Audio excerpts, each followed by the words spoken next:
So on with another quest, and on with another quest where Raziel talks trash to me. So this one we're trying to work out with the Necromancer from the Ectofungus, what we're basically doing, and it's sort of working against Raziel as best we can as well.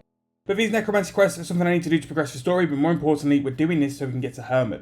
Hermit is going to be the key for us upgrading our Necromancy items, but not just Necromancy items, we're going to upgrade it into the power set. Now to be able to do the power sets, we need to get the plates from Hermit, and this is why we're doing this quest, and we're going to progress this storyline. So after that coward teleported away, going back to death now just to finish that quest, and that is the Vessel of a Harbinger done. Again, pretty rest quick for Hermit, and yeah, just working through them.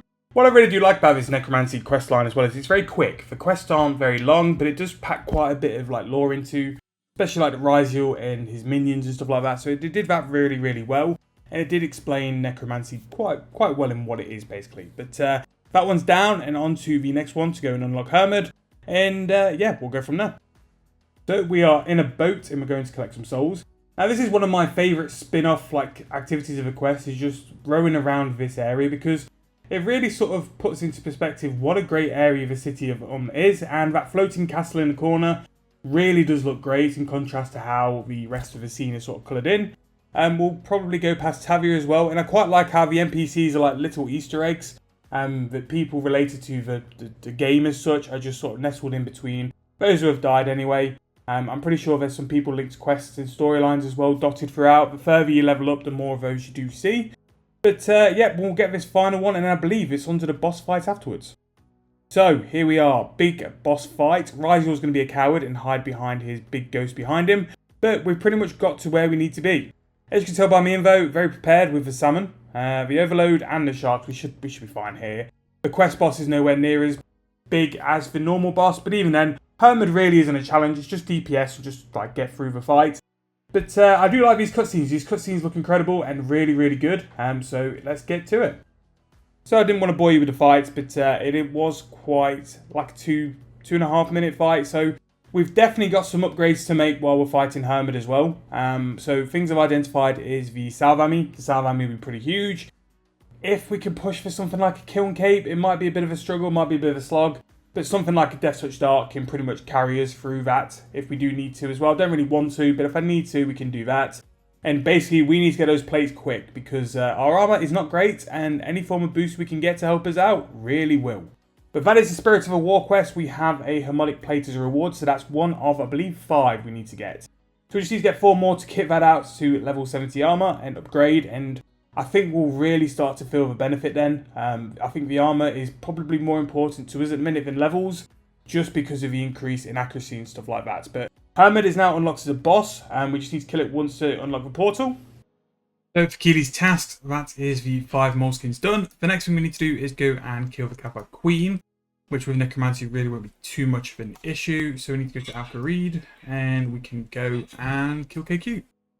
I didn't want to film any of the KBD Queen because it really was just a slaughter. And I know we kind of backtracked or kind of changed subject quite quick. We were going to go and do Hermit in the portal, but I thought, you know what, there's no point unless I unlock all the buffs with Keely. So we've gone and done the mole skins, which was the pain. That is really painful to mole. Took quite a while for us to get all the skins, and then we did KBD Queen, which is pretty seamless and pretty easy. But I wanted to get that out of the way before we actually go and kill Hermit, because at least that way when I've got the plates, I don't need to go and run around and go any more unlocks. We can just make the armor straight away and move on from there, and then we can finally say we've ticked off the final things we needed to, and we're actually caught up. We're actually caught up with a decent level of Necromancy armor, Necromancy weapons, and now we can actually use it as a viable combat stat. So this is probably taking me like a week and a half to get to this point, and I'd like to say I was slacking, but I really wasn't. And there's a lot of work which goes into upgrading your Necromancy armor, and I don't remember it being this long, but it really was quite painful on this account. But we've got there, we just need to go get some plates. We'll get some plates and we'll come back and we'll do the big upgrades. So with doing Keely's task, we also have the benefit now of the tier 70 weapons. So it was important for us to unlock tier 70 so we can do the armor straight away, but also the weapons are going to be a massive DPS upgrade for actually killing Hermit itself. And I think that was actually more important than unlocking the armors, is being able to use these weapons now means we'll have a massive boost going into Hermit, and anytime we can save with this first initial grind, getting tier 70 armor is so important for like the buffing stuff. The death dealer effect, especially with something with Hermit and especially with my combat level, will be massive going forward because it will save us so much time in terms of kills. I wouldn't be surprised if I could say with Hermit it could save us 30 seconds a kill. And especially when we've probably got to do about 100 to 150 to upgrade to 80 and then to 90. It's a massive jump and something which is going to save us a lot of time in the long run, which is why I want to get that done now. Get it done first. And also if I wanted to go and do some other stuff, like maybe some God Wars 1 or things like that, or maybe do a little bit of low level Slayer. Now the low level Slayer monsters have been beefed up a bit, I'll need something like the tier 70 Lantern and Death Guard just to give me that start with being able to kill quite a few monsters and quite efficiently as well. But we're finally getting there. After all this time, it's a bit of a decent jump and it's not far now till we're finished. Once we've got the armors, tier 70, I mean, we just need to jump up one more tier. Tier 80 I can survive with a lot of things. Just doing tier 80, like 90 would be great, but I don't think it's absolutely essential for the monsters I'm going to be killing for the time being. So we can definitely make some maneuvers on that as well. But there we go. Keely Confirmed Eye, which is upgrade a set of Death School equipment to tier 70. We'll get that for the rest of the stuff as well. We'll get it for the armors when we do the armors, but big progress made. So I felt a little bit bold here. I was thinking, well, I could really do tier 80 upgrades and then get my Death Guard in offhand to tier 80.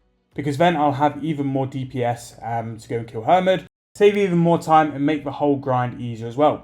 However, this is when I quickly realised that to do QBD, you actually need 60 summoning, which I didn't realise at all and had absolutely no idea that was a thing. It must have been when QBD was more of a higher tier boss in the scale of things, where the summoning requirement was related to the quest and it was a big deal that it had been released. Nowadays, it's very much a lower level boss and a low sort of entry level boss now. But that tier 60 summoning requirement is still a bit of a thing. So it is what it is. We'll just go and get the summoning level as well. So what this will probably open up to us, which is something which, you know, is only going to benefit us in the long run. We're just taking a different path to what I thought we were going to do.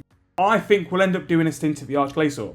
Now the Arch-Glacor is going to do a couple of things for us. It's going to give us amazing charms, like unreal charms. It's going to give us a nice bit of GP, because we need GP. And also, it's going to give us quite a bit of boss KC for war as well. So as you can see, we've got war unlocked, we've got teleports unlocked and stuff, and we do have some boss portals. But just before going to do some Arch-Glacor though, I wanted a little bit of a chance to see if I can get some RNG. So I went to Hermit, I didn't get any plates, but I did get level 84 Necromancy. And the Necromancy XP as well is mental and really, really good. So that's taken us over 100 combat now. We are now 101 combat total, which, you know, is getting there, and I really didn't want to be over 100 combat, but because combat levels changed, it really isn't that bad. So we didn't get any look at Hermit, but it was worth like a couple of kills just to see how we got on. But I have started the Arch-Glacor grind. Now, what you can see here is 1 hour of doing Arch-Glacor, and as you can see by the charms are just stupid. Like 250 blues and crimsons is way more than a account my level actually should be getting per hour. And not only that as well, earning a little bit of GP on the side. Don't get me wrong, 2 mil, it's not going to break the bank. But if I do a couple of hours here, it'll probably pay for all my summoning supplies and all the stuff I need to get level whatever summoning. Now for QBD, I need to level 60. But for me, if I'm going to be doing things like Slayer, if I'm going to be doing things like Hermit, it might be beneficial to go to level 68. 68 will unlock things like Bunyip.